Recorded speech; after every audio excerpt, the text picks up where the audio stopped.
আসসালামু আলাইকুম। বাংলা সংবাদে সবাইকে স্বাগত জানাচ্ছি। আমি চিন্তিয়া হক। শুরুতেই সংবাদ শিরোনাম।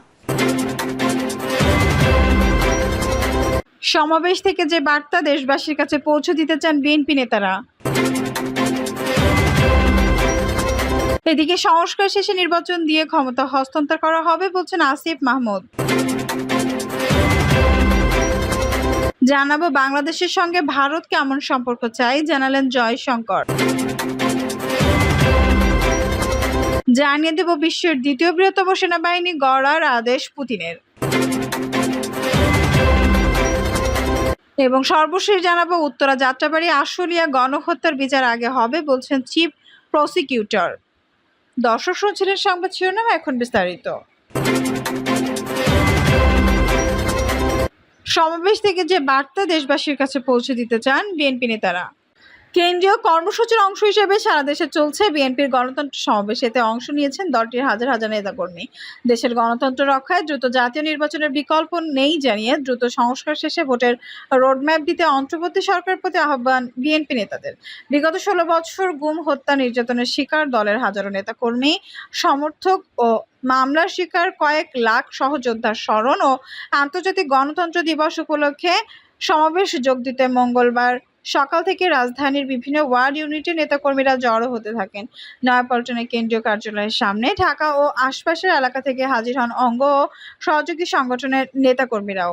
তারা বলেন, 5 আগস্ট আওয়ামী লীগ শাসনের পতনের পর দেশে যে গণতন্ত্রের বিজয় হয়েছে তা উদযাপনের দলের এই সমাবেশে অংশ নেওয়া বিএনপি নেতারা বলেন, জনগণের ভোটের অধিকার নিশ্চিত করতে অতীতের ধারাবাহিকতায় আগামীতে কাজ করে যাবে বিএনপি। শীঘ্রই সুষ্ঠু নির্বাচন আয়োজনের দাবিও জানান তারা। দলের শীর্ষ পর্যায়ে নেতারা বলেছেন, এই সমাবেশ থেকে ন্যায় বিচার, সুশাসন ও সুষ্ঠু গণতন্ত্র চর্চার বার্তা পৌঁছে দেওয়া হবে দেশবাসীর কাছে। সংস্কার শেষে নির্বাচন দিয়ে ক্ষমতা হস্তান্তর করা হবে বলছেন আসিফ মাহমুদ। রাজশাহীতে শ্রম ও কর্মসংস্থান মন্ত্রণালয়ের উপদেষ্টা আসিফ মাহমুদ সজীব ভুঁইয়া বলেছেন, ফ্যাসিবাদের বিলোপে সংস্কারের উদ্যোগ নেওয়া হয়েছে। জনগণের ম্যান্ডেটেই এই সংস্কার কাজ চলছে। সংস্কার শেষে নির্বাচন দিয়ে ক্ষমতা হস্তান্তর করা হবে। এই সময় উপদেষ্টা বলেন, রাজনৈতিক দলের ব্যাপারে রিউমার শোনা যাচ্ছে। রাজনৈতিক দল গঠনের ব্যাপারে আমাদের কোনো অভিপ্রায় নাই। রাজনৈতিক দলগুলোর সঙ্গে বসা হচ্ছে যেন ভুল বোঝাবুঝি সৃষ্টি না হয়। টিম করে দেশের বিভিন্ন জায়গায় গিয়ে মানুষের কথা শোনা হচ্ছে, সমন্বয়ক পরিচয়ে চাঁদাবাজি হচ্ছে। এটা বন্ধ করা হবে। আর শ্রমিকদের অভিযোগ নিয়ে সেল গঠন করা হয়েছে। বাংলাদেশের সঙ্গে ভারত কেমন সম্পর্ক চায়, জানালেন জয়শঙ্কর। ছাত্র জনতার তুমুল আন্দোলনের মুখে গত 5 আগস্ট প্রধানমন্ত্রীর পদ থেকে ক্ষমতাচ্যুত হন শেখ হাসিনা। এরপর সেই দিনই সামরিক হেলিকপ্টারে করে ভারত পালাতে বাধ্য হন। শেখ হাসিনার আমলে বাংলাদেশের সঙ্গে ভারতের সুসম্পর্ক থাকলেও বর্তমানে সেই সম্পর্কে কিছুটা টানাপোড়েন চলছে। এমন পরিস্থিতিতে বাংলাদেশ ইস্যুতে এনডিটিভিকে সাক্ষাৎকার দিয়েছেন ভারতের পররাষ্ট্রমন্ত্রী এস জয়শঙ্কর। তিনি বলেছেন, বাংলাদেশের সাম্প্রতিক ঘটনাবলী যে দেশের অভ্যন্তরীণ বিষয় তা নিয়ে কোনো মন্তব্য করা সমীচীন নয়, কিন্তু প্রতিবেশী হিসেবে সে দেশের সঙ্গে স্থিতিশীল সম্পর্ক জারি রাখতে ভারত আগ্রহী। সম্পর্ককে ভারত আরো এগিয়ে নিয়ে যেতে চায়। প্রতিবেশীরা একে অপরের উপর নির্ভরশীল। জয়শঙ্কর বলেন, প্রতিবেশীরা একে অন্যের সঙ্গে জুড়ে থাকে। বাংলাদেশের সঙ্গে আমাদের ব্যবসা বাণিজ্যের সম্পর্ক রয়েছে। মানুষের সঙ্গে মানুষের ঘনিষ্ঠ যোগাযোগ রয়েছে। এই সম্পর্ক যোগাযোগ আরো এগিয়ে নিয়ে যেতে আমরা আগ্রহী। নরেন্দ্র মোদী সরকারের 3য় দফায় শাসনের 100 দিন অতিক্রম উপলক্ষে জয়শঙ্কর মঙ্গলবার কথা বলেন এনডিটিভির সঙ্গে। সেখানেই পররাষ্ট্রনীতির বিভিন্ন দিক নিয়ে কথা বলার সময় বাংলাদেশ প্রসঙ্গে এই মন্তব্য করেন। বস্তুত এই প্রথম বাংলাদেশের পালাবদল ও দেশের সঙ্গে ভারতের সম্পর্ক নিয়ে সরকারের পক্ষে এত বিস্তারে কেউ মতামত জানালেন। বাংলাদেশের রাজনৈতিক পালাবদল ও সেই পরিস্থিতিতে ভারতের কর্তব্য নিয়ে প্রশ্ন করা হলে জয়শঙ্কর বলেন, সবসময় সবকিছু ঠিক থাকবে তা নয়, সবসময় সবকিছু অনুকূল থাকে না। বাংলাদেশে যা হয়েছে তা তাদের নিজস্ব রাজনীতি, একান্তই অভ্যন্তরীণ বিষয়, কাজেই সেসব নিয়ে মন্তব্য করা অনভিপ্রেত। এটুকু বলতে পারি, আমরা সব সময় বিদ্যমান সরকারের সঙ্গে সম্পর্ক রক্ষা করে চলি। জয়শঙ্কর এই প্রসঙ্গে বলেন, আমার বিশ্বাস ওরা ওদের অবস্থান বুঝে নিলে এবং সম্পর্কের মহত্তা অনুধাবন করলে প্রতিবেশী সম্পর্ক অন্য উচ্চতায় পৌঁছাবে। প্রতিবেশী সবসময় একে অন্যের প্রতি নির্ভরশীল হয়। এই প্রসঙ্গে তিনি বলেন, অন্য প্রতিবেশী দেশও কোথাও কোথাও রাজনৈতিক ঘটনা ঘটেছে, কিন্তু মিটমাট হয়ে গেছে। বাংলাদেশেরও যা হওয়ার তা হবে, সে নিয়ে মন্তব্য করা সাজে না। কিন্তু আমাদের মধ্যে যে সম্পর্ক হয়েছে আমরা তা আমাদের দিক থেকে স্থিতিশীল রাখতে চাই, সম্পর্ককে আরো এগিয়ে নিতে যেতে চাই। তিনি বলেন, আমাদের মধ্যে খুব ভালো সহযোগিতা আছে, ব্যবসা বাণিজ্য ভালো, মানুষের সঙ্গে মানুষের যোগাযোগ চমৎকার, আমরা এই পথে এগোতে চাই। রাজনৈতিক আশ্রয় নিয়ে হাসিনা ভারত থেকে যুক্তরাজ্যের রাজধানী লন্ডনে যাবেন বলে আশা করা হয়েছিল, কিন্তু ব্রিটিশ হোম অফিস সূত্র এনডিটিভিকে বলেছে তাদের যে অভিবাসন আইন রয়েছে সেখানে কোনো ব্যক্তির যুক্তরাজ্যে ভ্রমণ করে এসে রাজনৈতিক বা সাধারণ আশ্রয় নেওয়ার বিধান নেই। এর বদলে শেখ হাসিনাকে ভারতে আশ্রয় নেওয়ার পরামর্শ দেওয়া হয়। আর এরপর থেকে হাসিনা আপাতত 40 দিনের বেশি সময় ধরে ভারতে রয়েছেন এবং সেখানে তিনি ভারতীয় গোয়েন্দা সংস্থার হেফাজতে রয়েছেন বলে মনে করা হচ্ছে। গত মাসে জয়শঙ্কর ভারতীয় পার্লামেন্টকে বলেছিলেন শেখ হাসিনা খুব স্বল্প নোটিশে দিল্লির উদ্দেশ্যে ঢাকা ছেড়ে পালানোর অনুমতি চেয়েছিলেন।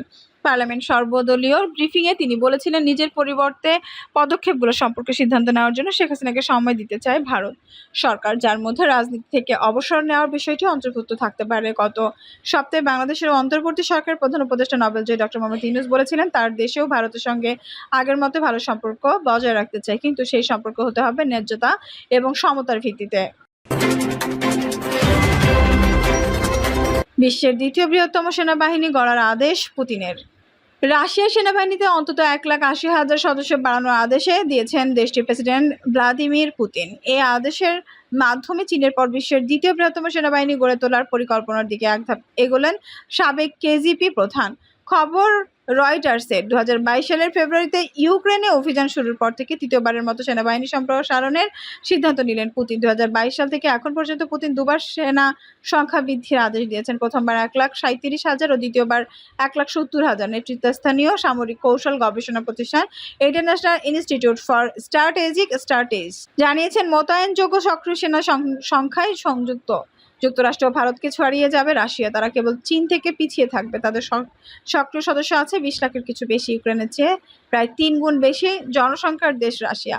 লোভনীয় চুক্তির মাধ্যমে সফলতার সঙ্গেই স্বেচ্ছায় সেবক দলের বাহিনীতে নিয়োগ দিয়ে আসছিল। এরপরও তারা ইউক্রেনের যুদ্ধে জনমালের মারাত্মক ক্ষতি এড়াতে পারছে না, আর যুদ্ধ শীঘ্রই শেষ হওয়ার কোনো লক্ষণও দেখা যাচ্ছে না। কোনো পক্ষেই তার ক্ষতির পরিমাণ প্রকাশ করে না। উভয়েরই দাবি এগুলো সাময়িক গোপনীয় বিষয়। রুশ পার্লামেন্টারি নিম্নকক্ষ প্রতীক্ষা কমিটির এই সিদ্ধান্ত পুরো বাহিনী ঢেলে সাজানো পরিকল্পনা অংশ, চলমান আন্তর্জাতিক পরিস্থিতি ও সাবেক বৈদেশিক অংশীদারদের আচরণের প্রেক্ষাপটে এই পদক্ষেপ নেওয়া হয়েছে বলে মন্তব্য করেন তিনি বলেছেন, আমাদের উত্তর পশ্চিম অঞ্চলের প্রতিবেশী ফিনল্যান্ডের কথাই চিন্তা করুন। তারা নাটোতে যোগ দিয়েছে, এজন্য সে অঞ্চলে আমাদের নিরাপত্তা জোরদার করতে হবে। তাই বাহিনীতে সদস্য বৃদ্ধির পাশাপাশি কাঠামোতেও পরিবর্তন আনতে হবে। এই উদ্দেশ্য সফল করতে আমাদের সেনা সদস্য তো বৃদ্ধি করতেই হবে। এদিকে বাড়তি সেনা নিয়োগের ব্যয় বহন করার জন্য মস্কো তৈরি কিনা এমন প্রশ্নও তুলেছেন বুদ্ধিভিত্তিক প্রতিষ্ঠান Carnegie endowment for international piece এর বিশেষজ্ঞ দ্বারা ম্যাসিকট। সামাজিক যোগাযোগ মাধ্যম এক্সে তিনি লিখেছেন, বাজেট ঘাটতি থাকলেও 15 লাখ লোক নিশ্চিত করার অনেক উপায় আছে, তবে সেগুলো মস্কোর পছন্দ হবে না। ভাবনার বিষয় হচ্ছে এই সিদ্ধান্ত বাস্তবায়নের জন্য প্রতিরক্ষা বাজেট বৃদ্ধির ক্ষমতা ক্রিমলিয়ান রয়েছে কিনা। সেনাবাহিনীতে লোকবল বৃদ্ধি সংক্রান্ত কিছু সিদ্ধান্ত সম্বলিত প্রতিবেদন তুলে ধরেছেন ম্যাসিকট। সেখানে দেখা গেছে অভীষ্ট অর্জনে অজনপ্রিয় পদ্ধতিতেও বিবেচনায় রেখেছেন ক্রেমলিন, যেমন বাধ্যতামূলক যোগদানের আওতায় বৃদ্ধি অথবা সেনাবাহিনীতে নারীদের অংশগ্রহণ বাড়ানো।